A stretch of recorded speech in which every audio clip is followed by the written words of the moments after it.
Camaçari Notícias continua acompanhando a campanha eleitoral 2024 e agora a gente recebe mais um candidato a vereador, dessa vez Edivaldo Júnior. Edivaldo, seja muito bem-vindo. Obrigado, Sheila. É um prazer estar aqui com vocês, conversando com o Camaçari Notícias, esse jornal que é importantíssimo, que faz um trabalho maravilhoso, um trabalho importante de informação, com qualidade, com veracidade, né? E que ajuda as pessoas da cidade a se informar todo santo dia sobre o que acontece em Camaçari. É isso, esse é o nosso maior objetivo. Edivaldo, eu queria que você começasse, como todos os candidatos, falando pra gente quem é Edivaldo Júnior. Acho que é a pergunta mais fácil de responder, né? A filosofia diz que é difícil falar de si, né? Mas no meu caso é bem fácil. Eu sou filho de Dona Benta, uma senhora, uma mulher negra, uma feirante, uma mãe solteira que criou 3 filhos sozinha, né? E que lutou contra a opressão do machismo, contra as injustiças, a desigualdade, para que seus filhos pudessem ser pessoas decentes, ser pessoas honradas, trabalhadoras. Mas ao mesmo tempo, Dona Benta sempre nos ensinou que é importante ajudar a construir uma cidade diferente, ajudar a construir um mundo melhor. Sim. Então hoje eu sou, graças a Deus, formei em História pela Universidade Federal da Bahia, sou professor do Colégio Polivalente aqui do estado, né? Sou casado, tenho uma filha de 4 anos de idade, Maria Flor. Então eu sou feliz com a vida que eu tenho, com a família que eu tenho, sou feliz na minha cidade, com os amigos que construí. Eu tenho militado politicamente desde os meus 17 anos de idade, quando eu descobri a política, e de lá para cá eu venho discutindo, venho debatendo, venho pensando, venho construindo e venho falando sobre formas e como a gente pode fazer para poder ajudar a melhorar a vida das pessoas em Camaçari. Então esse cara é Edivaldo Júnior. Perfeito. E você falou que começou a militar bem cedo, aos 17 anos, mas o que foi que deu aquele estalo? Opa, quero fazer mais, quero ser vereador.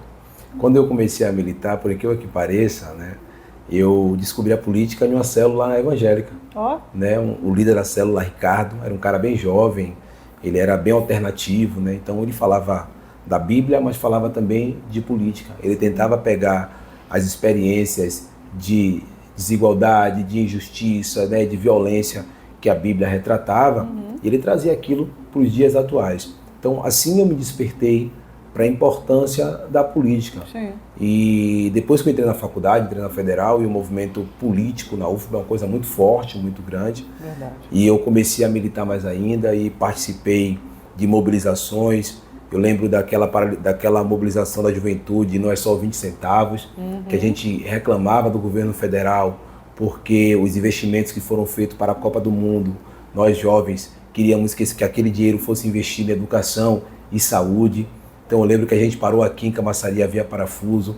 Eu fui para Salvador, no Jogo do Brasil, na Fonte Nova, né, para poder protestar, para poder reclamar, para pedir mais investimentos para a saúde e para a educação. E aí, então, de lá para cá, eu fui me consolidando, né? Eu fui consolidando a minha perspectiva política, aquilo que eu penso, a minha ideologia. Então, depois eu fui estudar um pouquinho mais sobre direitos humanos, sobre o que é essa instituição, qual a importância disso. E aí veio, em 2020, a oportunidade de ser candidato a vereador. A princípio, eu fiquei um pouco receoso, porque eu era jovem, né? Ainda sou jovem, mas era mais jovem ainda. Sim. Então, a gente sabe que a política da cidade é uma política difícil de fazer, muito disputada. E aí eu ficava assim, não sei se vou, e o prefeito me falou, não, rapaz, você é inteligente, você é um menino articulado, fala bem e tal, eu vou te ajudar. Então, a princípio, as pessoas acreditavam que a nossa candidatura em 2020, a nossa campanha era uma campanha de 200 votos, né, de 300 votos no máximo, e quando fechou as urnas, nós tivemos 691 votos. Olha. Né? Então surpreendemos aí as expectativas, chegamos na meta e dobramos a meta, né? E dobramos a meta. Então eu tenho desde os meus 17 anos que eu venho observando as transformações, as mudanças, os avanços, os retrocessos, né? E talvez até a estagnação da vida social e da vida política na cidade. Sim. E eu sempre venho propondo, colocando ideias, colocando preposições. E lá para cá eu já fiz vestibular, pré-vestibular social aqui na escola que eu dou aula, que é o Polivalente. A gente parou com isso na pandemia, infelizmente acabou. A gente conseguiu ajudar alguns jovens a entrar na universidade, na UNEB, no IFBA, na própria UFBA. Então, era uma parceria que a gente tinha com o Instituto de Cidadania e com a direção do Colégio Polivalente. A gente também fazia um projeto que era chamado Rolezinho pela História, que tinha o objetivo de apresentar aos jovens da periferia, principalmente, uma outra alternativa de diversão. Então, porque o paredão, o pagodão, né, esse modelo de distração, eles já conheciam. Sim. E a gente queria mostrar para ele os museus, as galerias, sabe, os teatros. Então, a gente fazia o Rolezinho pela História, que era justamente um rolezinho mesmo que a gente dava no Centro Histórico de Salvador, nos casarões antigos, nos museus, né, nas galerias. Então a gente levava essa galera para conhecer, eles ficavam tudo deslumbrados, eles percebiam que se abria uma nova janela, um novo mundo para essa juventude, e eles percebiam que não era só o pagodão, não é só a cachaçada no final de semana, sabe? Que existia outras formas de se divertir e ser feliz também. Dessas experiências, outros jovens se encantaram pela história, se encantou pela geografia, pela literatura. Então, assim, a gente de lá para cá, a gente vem tentando construir um caminho para que as pessoas possam transformar suas vidas, né? Encontrar um caminho de felicidade, de prosperidade, de paz que todo mundo quer, todo mundo deseja, mas sobretudo as pessoas mais pobres, que para conseguir esse lugar precisa muito do auxílio e da ajuda do governo. Porque as pessoas que já têm uma vida confortável, que os pais têm um bom emprego, que já conseguem ir para os cinemas, para os teatros, para as galerias, essas pessoas estão mais tranquilas. Mas muitas vezes os meninos jovens da periferia, essa juventude, não frequentam esses lugares porque não tem condições, não tem oportunidade. Né? Então, o maior desafio, é o debate que a gente vem tentando travar, é fazer com que o governo municipal compreenda que governar tem que ser para todos, absolutamente para todos. Mas precisamos ter uma prioridade, olhar com um carinho maior para aqueles que mais precisam. Sem dúvida. Você, Edivaldo, como professor, como um defensor dos direitos humanos, como é que você vê a sociedade camaçariense atualmente? Eu sempre gosto de falar, Sheila, que a gente vive uma crise em Camaçari, uma crise civilizatória, né? E que a política precisa ajudar a solucionar essa crise. Porque a gente transformou a política apenas no espaço do concreto, do asfalto, do prédio. Nós tiramos o lado humano, nós desumanizamos a política. Então, o político, ele se preocupa sempre em deixar alguma coisa sólida das pessoas. Então, não há mais uma preocupação da educação, do bom exemplo. Então, hoje, nenhum pai de família, nenhuma mãe de família tem coragem de pegar o seu filho e botar na sala, como minha mãe fazia com a gente, e falar assim, venha ver aqui o que o político está dizendo, porque isso serve para você. Isso vai lhe ajudar, isso vai lhe orientar. Não, é os discursos que, infelizmente, na maioria das vezes, é carregado de um ódio muito grande, de uma ira gigantesca, sabe? E muitas vezes esses discursos raivosos, odiosos, têm um objetivo único, que é lacrar na rede social. Só que isso não constrói. Isso não muda a cidade. Muito pelo contrário, isso piora a relação das pessoas na cidade. Então eu tenho dito que nós temos uma crise civilizatória na cidade porque muito dessas perspectivas foi construída dentro da própria política. A política perdeu esse lugar e a gente precisa recuperar esse lugar. Então você mora num bairro, eu moro num bairro popular. E aí você chega no final de semana, o cara liga um paredão na porta da sua casa.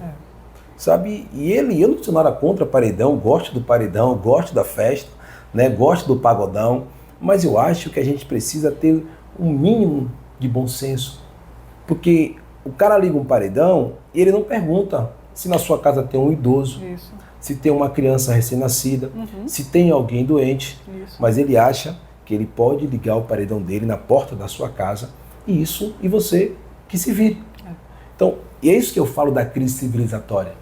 Então a gente vive em uma cidade em que as pessoas fazem escolhas e tomam decisões apenas pensando no seu próprio interesse, sem tentar entender o outro lado da moeda, sem tentar entender o que está acontecendo com a outra pessoa.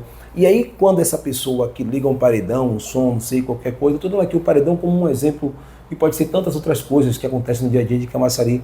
Então, quando essa pessoa tem o seu som apreendido pelos órgãos de controle, né, sequestrado pelos órgãos de controle, a primeira coisa que ele procura é um vereador. E o que é que o vereador faz?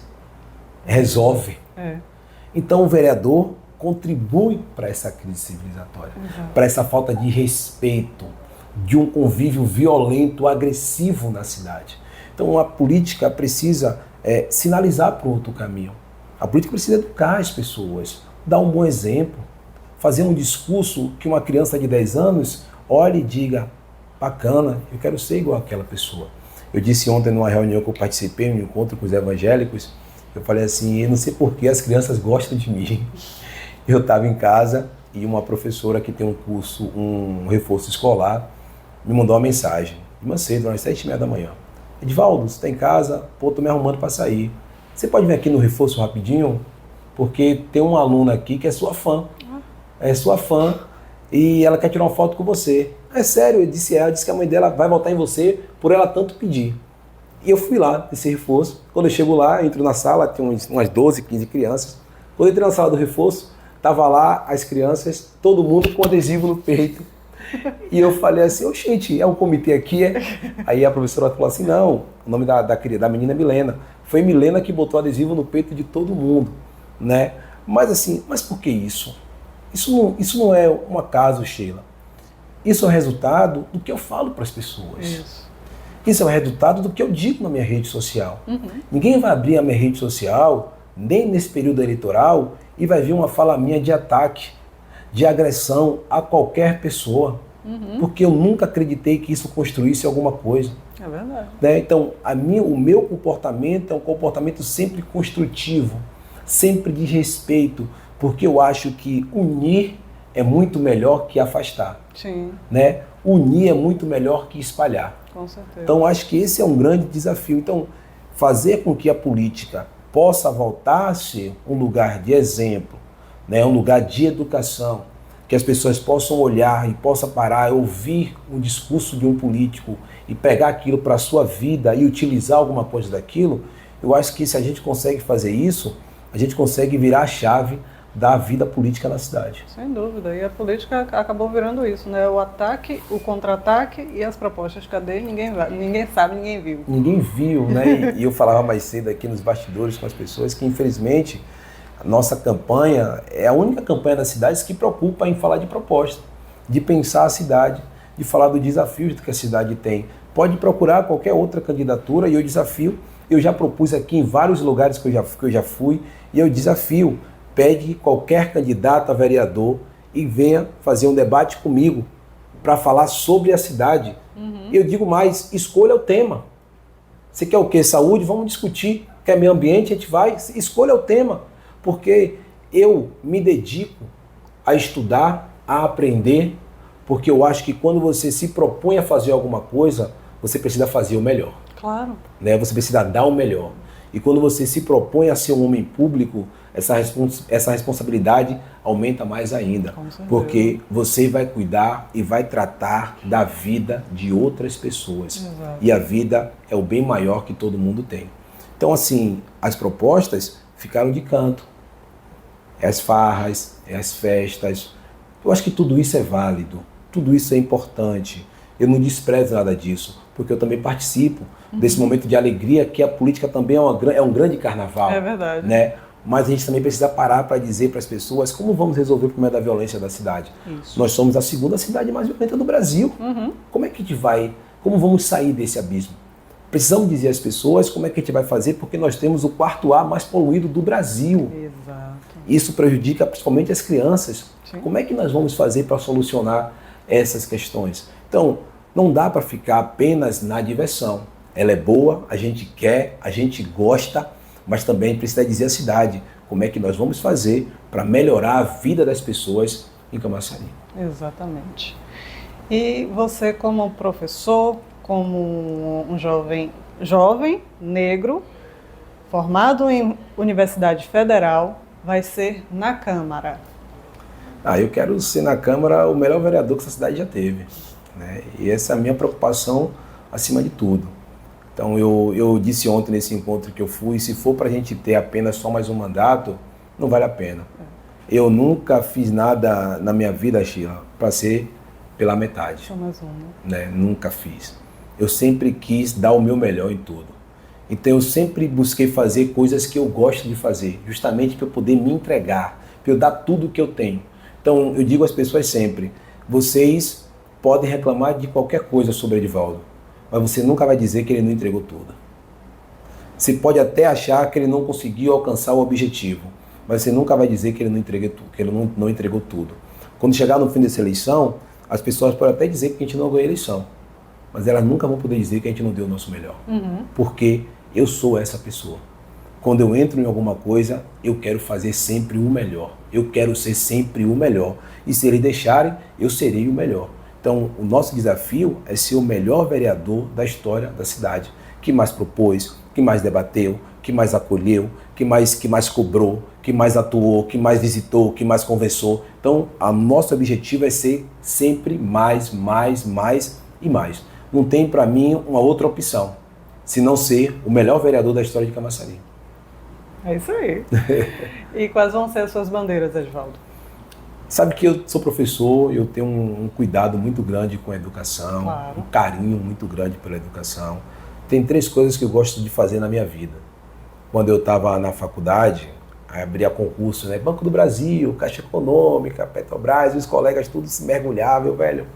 Não dá para mim, não gosto disso, não vou ser feliz aqui. Se eu fizer isso aqui, eu não vou entregar tudo, né, que eu posso entregar. Então vou ficar na minha praia aqui. Tem 3 coisas que eu gosto de fazer na minha vida e é as 3 coisas que eu faço. Então eu gosto de ser professor, eu amo a minha profissão, adoro demais, gosto de dar aula com meus alunos. É um momento para mim de alegria, de felicidade da aula, né? Eu brinco com eles várias vezes sobre isso. Então eu gosto de trabalhar na feira, minha mãe é feirante, eu cresci na feira com minha mãe, vendendo peixe lá, atendendo as pessoas, eu adoro, eu amo a feira, eu gosto daquele lugar e gosto de fazer política. Então, eu adoro fazer política. Então, são 3 coisas assim que eu tenho a maior paixão, que eu tenho o maior prazer de fazer, né, e de estar fazendo. E, enquanto bandeira, eu sempre tenho dito muito a Flávia sobre a educação, já que aqui é educação municipal, o nosso compromisso é com a educação básica, né, até o 9º ano. Isso. Nosso compromisso, e eu coloquei isso como uma bandeira de luta do nosso mandato para ajudar o prefeito a fazer isso, que é educação em tempo integral. Eu acho, Sheila, que já passou da hora. Nós estamos patinando nesse tema. Por exemplo, os Estados Unidos implementou a educação em tempo integral na década de 60 do século passado. Imagina. Né? Já se vão mais de 80 anos que eles implementaram e o resultado foi positivo. Então, vários artistas que nós conhecemos hoje, grandes nomes da música que é conhecida no mundo, né, americanas, surgiram nas bandas da escola. Essas crianças, esses músicos aprenderam a cantar, a tocar, a mixar na banda da escola. Então, a educação em tempo integral, na minha cabeça, é uma coisa que deve ser prioritária. Eu já disse a Flávio, eu quero te ajudar nisso. Você não pode sair desse mandato sem que 100% da rede municipal seja em tempo integral. Agora é tempo integral de verdade. Não é tempo integral meia boca, não. Sabe? A gente precisa fazer de verdade. Da criança entrar na escola às 7 e sair 5 da tarde, fazer 6 refeições, ter um currículo comum, que é história, filosofia, geografia, matemática, português, química, biologia, e ter um currículo extracurricular, onde ele vai aprender sobre marketing, sobre música, sobre dança, praticar esportes, para aprender sobre empreendedorismo, sabe? Perfeito. As nossas crianças precisam disso. E além do mais, isso vai dar tranquilidade para as famílias. Claro. Nós temos uma cidade, Sheila, que quase 60% das mães é solo, vive sem os pais, e é uma realidade do nosso país. Então, quase 60%, de acordo com o IBGE, então quase 60% das mães de Camaçari são donas da casa, não tem um parceiro do lado para cuidar da família. Então essas pessoas, muitas vezes, estão impedidas de buscar o mercado de trabalho porque precisam cuidar de seus filhos. E você sabe que as pessoas também hoje têm receio de colocar alguém dentro de casa. Mas se a pessoa souber que o seu filho vai estar na escola, ela está mais tranquila. Claro. Porque a escola é um lugar seguro. E se ela souber que seu filho está na escola, além de estar estudando o currículo comum, mas está vendendo música, dança, teatro, balé, marketing, empreendedorismo, ela vai estar muito mais tranquila ainda. E ainda mais, as nossas crianças vão estar distante das influências que nós não queremos que elas tenham. Exato. Porque essas influências atrapalham a sua vida, a vida da sua família e a vida de toda a sociedade. Com certeza. Então a gente não quer. Então a educação em tempo integral é uma das coisas que eu vou abraçar com muito carinho, com muito cuidado, e tenho dito a Flávio que eu vou brigar com isso junto com ele para a gente fazer de 4 anos, a gente chegar no final de 4 anos com 100% da nossa rede integrada. E eu sou professor do ensino médio, né? E há uma dificuldade dos meus alunos do ensino médio. Sempre que eu encontro meus alunos do ensino médio, é sempre assim: como é que está você? Encontrei 2 ontem até no Limoeiro. Como é que está você? Pô, professor, estou bem. Está fazendo alguma coisa? Não, estou desempregado. Estou fazendo algum curso? Não estou fazendo nenhum curso.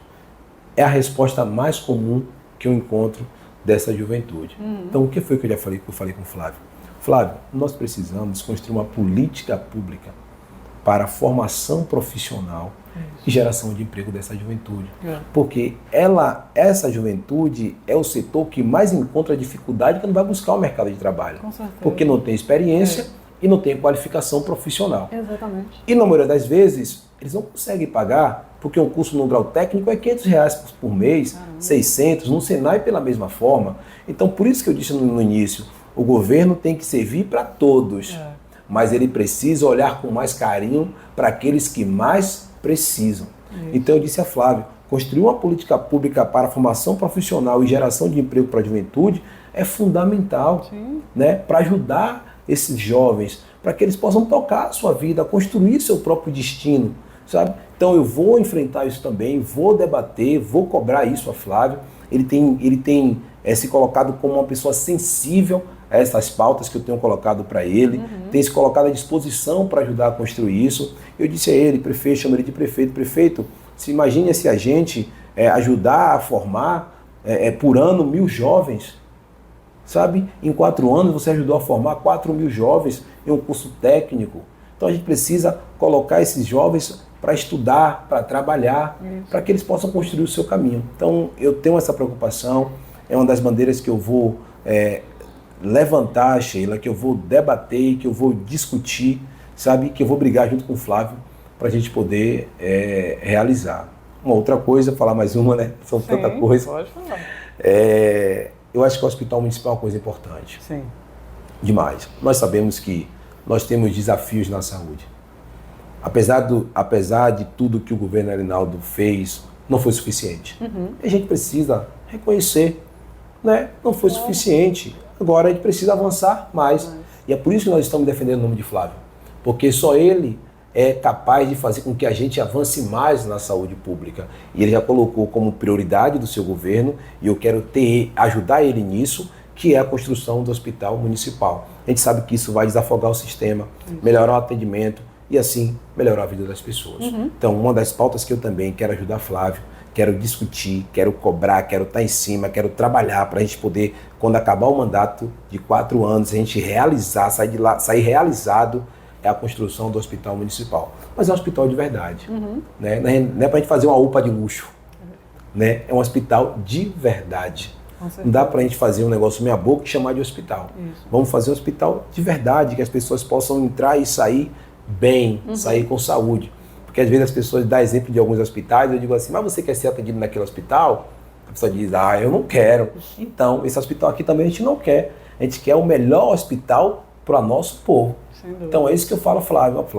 Agora também a gente não pode construir uma UPA de luxo, não. Não, a gente precisa construir um hospital de verdade. Então assim, eu tenho várias pautas, Sheila, meio ambiente, segurança, questão racial, que é uma pauta também que mexe comigo pessoalmente, por eu ser um homem jovem, negro. A gente precisa debater política de drogas. Então tem muita coisa para a gente discutir na cidade. Talvez um mandato só não seja suficiente. Quem sabe aí a cidade não nos dê depois um próximo para a gente dar continuidade a tantas coisas que a gente acha que a gente precisa construir aqui em Camaçari. Com certeza. Edivaldo, eu queria continuar conversando com você. Toda vez que eu te entrevisto é isso. Eu quero continuar falando, porque seu papo é tão envolvente que a gente quer continuar falando, quer continuar fazendo perguntas, mas infelizmente temos que encerrar, mas eu queria que você encerrasse fazendo as suas considerações finais, falando para os seus eleitores. Eu quero agradecer mais uma vez ao Camaçari Notícia pela oportunidade, né, da gente estar aqui conversando com vocês que estão em casa, nos assistindo, nos ouvindo. Eu quero dizer a vocês que no dia 6 de outubro vocês terão uma grande oportunidade para eleger Flávio Matos, prefeito, 44, e Edivaldo Júnior, vereador, 25555. Então, são duas pessoas que estão verdadeiramente comprometidas, preparadas, dispostas para poder construir, ajudar a construir um futuro melhor para todos nós que vivemos aqui em Camaçari. Então, quero contar com o apoio e com o voto de todos vocês. Que Deus abençoe a todos, nunca percam a esperança, nós podemos.